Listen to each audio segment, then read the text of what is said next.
Hello, it's Bonnie here from Pilates Therapy.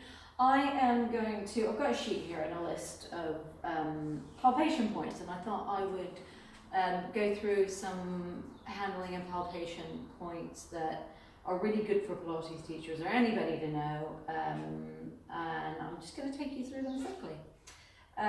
So we are going to start. This is really looking at the knee today. We've got a knee and foot day coming up in not too distant future. Part of what we do is palpation and then screens of joints. So we want to get to know the knee really well, and I don't want to forget anything, so I've got my list there. So if you want to come and zoom in, I don't know where you are at the moment.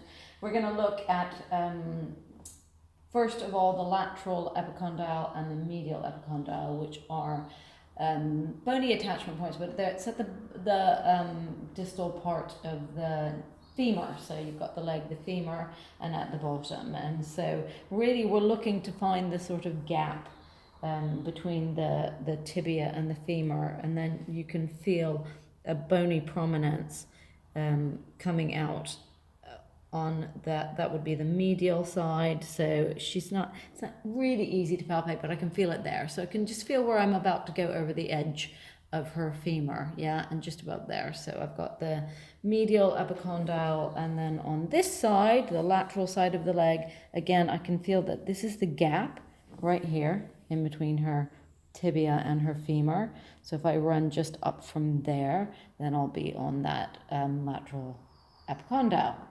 So moving on from there, we've got on the lower leg, we've got the tibia and the fibula. So I'm going to look for the head of her fibula, which is going to be just at the top here. And you can see she's got a little bony prominence here.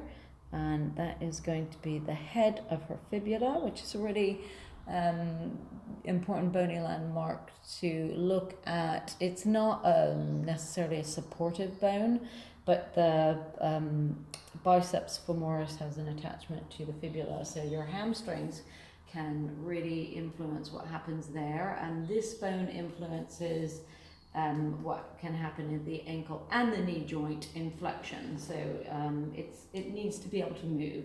So we are looking at the head of the fibula just there. And then moving down onto the tibia, I'm going to find the tibial tuberosity, which we use as a bony landmark. We've got the attachment of your rectus femoris comes all the way down. And it's that prominent bone that you can get below the kneecap just there. And it can be a site of problems in certain knee conditions, especially ones that younger people can get, Osgood slatters. So we've got that tibial tuberosity there, and then the tibial plateau. So a plateau would be like, you think of flattening out the top of it. So the tibial plateau will be above there. Again, and you can sit on top of that tibial plateau. Now we're looking at something called the pes anserinus, or also known as the goose's foot. And it's an important place to know because it is the attachment point for 3 muscles that cross the joint on that side. So your pes anserinus will come just on the medial side of the leg, and it will be somewhere down here. It can be tender to palpate sometimes. Not too bad. Okay, so we've got the pes anserinus. And then on the other side, we've got the Gerdy's tubercle, and the Gerdy's tubercle is where your iliotibial band comes down and attaches to. So we've got the head of the fibula here, and then I'm going to go medial to the head of the fibula, and I'm looking for another prominence because these are all attachment points, and so you get a little buildup of bone where there are attachment points. The bone responds to the tension and creates a little bit more bone. So Gerdy's tubercle is going to be on your tibia, and it's just a little spot in there. I can feel that's the Gerdy's tubercle. We've got the patella, and we've got the base and the apex of the patella, and it's really reversed from where you want to go. So the base of the patella is actually the top portion of the patella, and the apex of the patella. So if we bring her legs straight and relax. Is that relaxed? Yeah. Ooh, we should have a bit more movement in the patella than she's got here. So she's got some tension going on here. So the top is the base, and then down where it comes into a pointed bit is going to be your apex of the patella.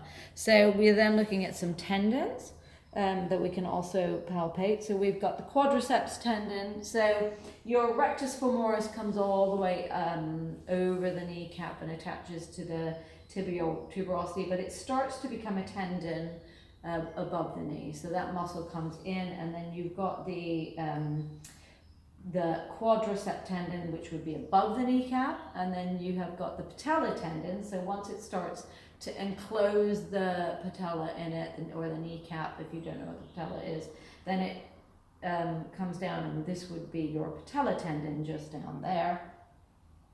And next on our list, after we've got that, so we've got our quadricep and our patella tendon. We're looking at the hamstring tendons, and I might get you to turn over because I think it's easier to look and to see those. On your face down. So you come face down. There we go. So if I get her, I'm going to get her to actually bend her knee. Just one is fine. And that, because she's then engaging her hamstrings, it becomes a bit easier to palpate them. So if I'm on the medial side, I can feel right away that there's a really pingy tendon right there. And that's going to be your Semitendinosus Tendon. And then for your Semimembranosus, I move off to the side, and it's the Semimembranosus is a flatter muscle than your semitendinosus, so it lies just underneath the semitendinosus. And so I can feel another tendon. If I just palpate a little bit more medial, I get into my semimembranosus tendon there. If you all try this on someone, you'll feel it quite easily if the knee is bent. So that's your semitendinosus. Sometimes you can even see them pinging out on people. And then just coming off that, I can feel the semimembranosus there. And then for her biceps femoris, which is going to be on the lateral side, we can often see it as well again. So I'm palpating, and it's really taut on that lateral side. Good. So those are your hamstring tendons, which are, again, are going to influence that knee. So if we've got an imbalance or we've got tension in one of the hamstrings, it's going to be pulling and changing the tension through that knee, and it's going to be putting pressure on different sides of the knee. So I'm afraid I'm going to have you flip over again, Teresa. Sorry about that. That's all right. So now we've got the MCL and the LCL, and that would stand for the medial collateral ligament. So you've got a ligament on the inside, which helps hold the two bones together, so it helps to hold your femur and your tibia together, and it's just like a little band that's going to cross that joint, and you can usually feel that on people.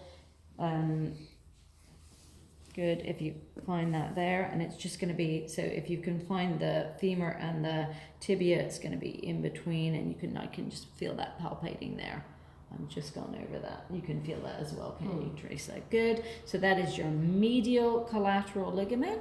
And then on the other side, we've got the lateral collateral ligament, which is a much smaller, stringier ligament. feel the same. No, so you can feel that's a smaller, it's a rope, it's like a little rope on the lateral side, lateral collateral ligament in between those two bones, helping to hold them and stabilize the knee again. And then last but not least, I should have done this before when you were on your tummy, but the popliteal fossa, so I might just get you to turn your leg out if I can.